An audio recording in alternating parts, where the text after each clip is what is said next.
Kaufman, and this is my crisis communication talk.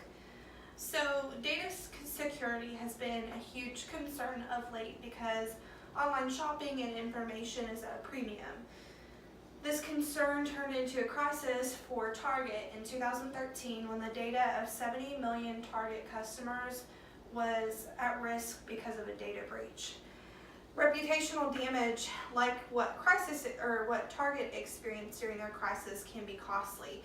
Communication professionals need to learn how to respond to these crises.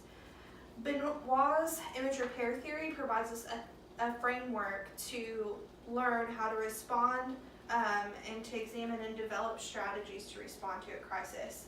The goal of this presentation is to gain a better understanding of image repair theory by analyzing Target's response to its data breach crisis in 2013. During this presentation, I will discuss image repair theory, explain how the theory applies to Target's data breach crisis, and provide recommendations to other organizations in light of Target's crisis.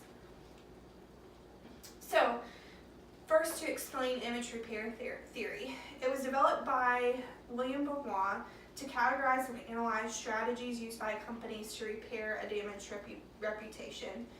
Coombs said that the theory holds that corporate communication is goal-directed and a positive organizational reputation is one of the central goals of this communication. The theory is useful in analyzing strategies and determining success of strategies in different situations. The theory has three main strategies: denial, evading responsibility, and reducing offensiveness. And inside of those, there are some subcategories. So with denial, it's either simple denial, which is basically just saying that you have not addressed or you have not done whatever the claim is that you have done, or shifting the blame. So that's also saying that you haven't done what has elicited this crisis while also placing the blame on someone else.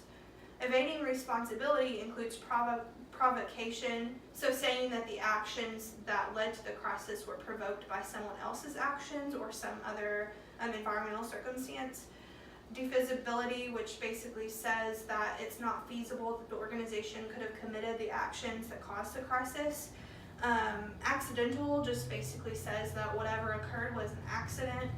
And then finally, good intentions. So basically the organization states that what they did was all with the good intentions, it just didn't turn out well. Reducing offensiveness has several categories, one of which is bolstering. So that's where the organization tells everyone about all the good things they've done to reduce the offensiveness of the crisis. There's also minimizing offensiveness, which is where the organization attempts to minimize or to downplay the severe side effects of whatever that crisis was. Differentiation places the organization outside of other organizations or companies that may have committed similar crimes. Transcendence places the crisis in a different circumstance or a different situation. And then attacking the accuser is where the person downplays the crisis by attacking whoever blamed them for the actions that caused the crisis. Compensation is where they provide some kind of money or product to help fulfill their responsibility for the crisis. Corrective action is where they try to restore the situation to what it was before the crisis occurred. And then mortification is expressing apology and remorse for what happened. Benoit's theory, like I said before, provides a framework for us to analyze Target's data breach in 2013. So to kind of tell you what happened during the crisis, on December 19th, Target confirmed that credit and debit card information from 40 million customers was stolen.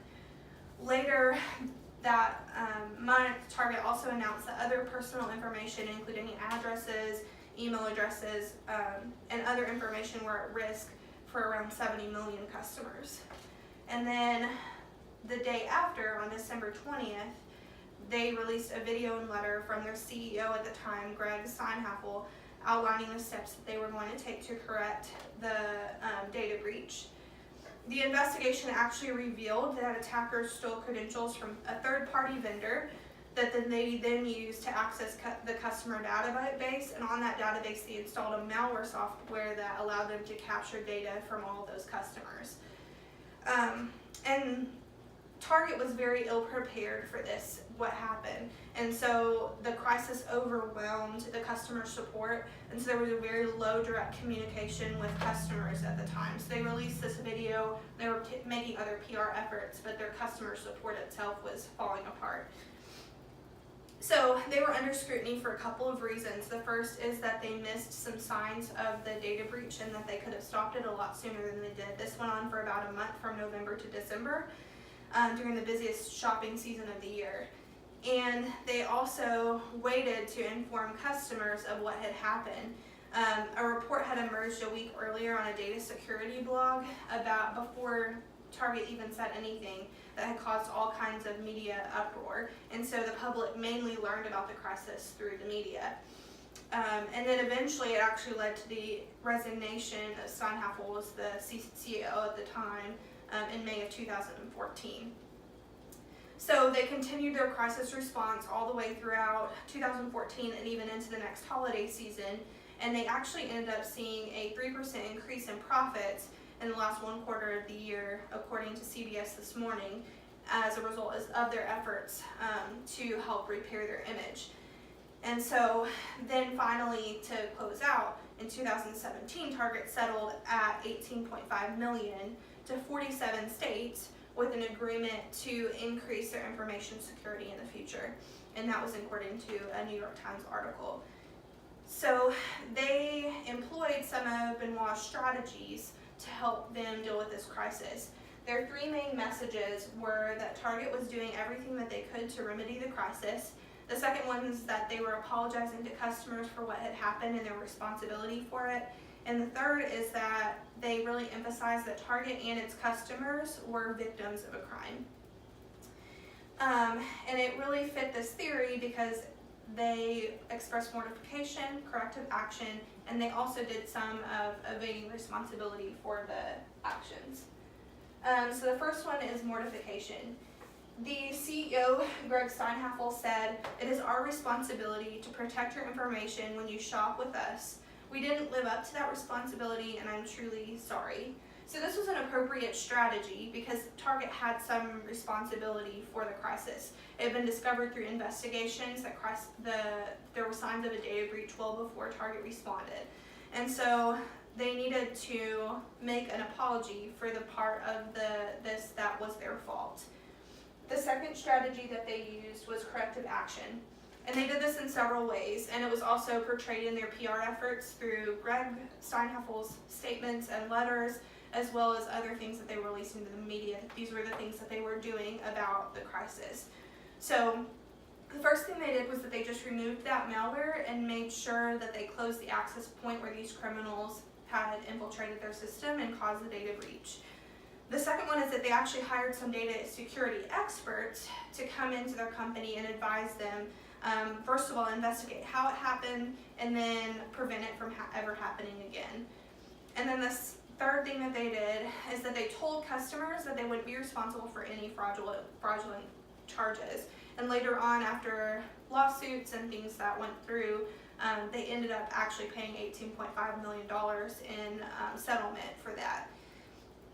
They also offered, for the customers that were impacted directly after the crisis, they offered a 1 year of free credit monitoring to those that were impacted by the data breach. And then also the weekend after the crisis had occurred, after December 19th, they provided the 10% discount that all of their employees get in stores to encourage trust and rebuild that customer loyalty. And then moving on to the holiday season in 2014, they moved to create free shipping to encourage online shoppers to trust Target again and to be able to invest their money into the stores. And then finally, they did a little bit of invading responsibility. So they really emphasized, like I had said before, that Target was a victim of a crime. Brian Cornell moved this off of the company to an industry issue when he said this has really become an industry issue during a CBS This Morning talk. So he was talking with them and explaining that this issue was not something that was just Target's responsibility, but everyone's responsibility to make sure that data and information remain secure. And then Target also released a statement that said, we want to be clear that neither entity is investigating Target. So when the Department of Justice initiated some investigations, Target wanted to be very clear that the investigations were not on Target itself, but on the criminals that had committed the crime. And so they were really trying to emphasize and put that outside of Target's realm of responsibility of these legal issues that happened. So there are a few things that we can take away from this crisis and use in other organizations.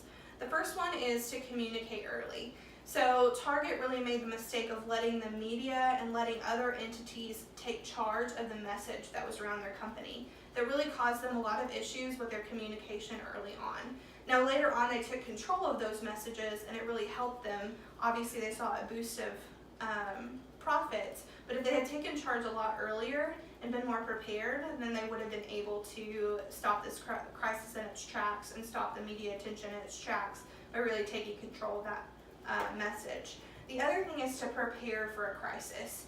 And so they really could have hired that security specialty team before the crisis even happened, knowing that they have all this customer data that could be breached at some point, is making sure that they have a really secure system so that wouldn't have even been infiltrated in the first place. The other thing is that, as I had mentioned before, the customer service system was very ill prepared.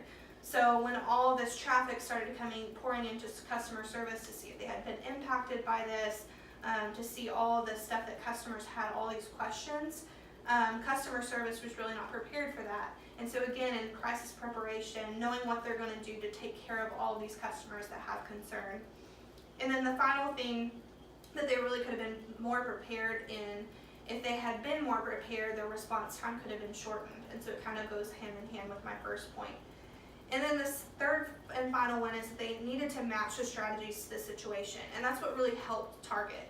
So they expressed mortification and apology, as they should have, because they were responsible for the action. That might not have been the best strategy for every single organization with an issue or with a crisis, but in this particular situation, customers could feel a sense of loyalty with Target because they were willing to take responsibility for the issues at hand.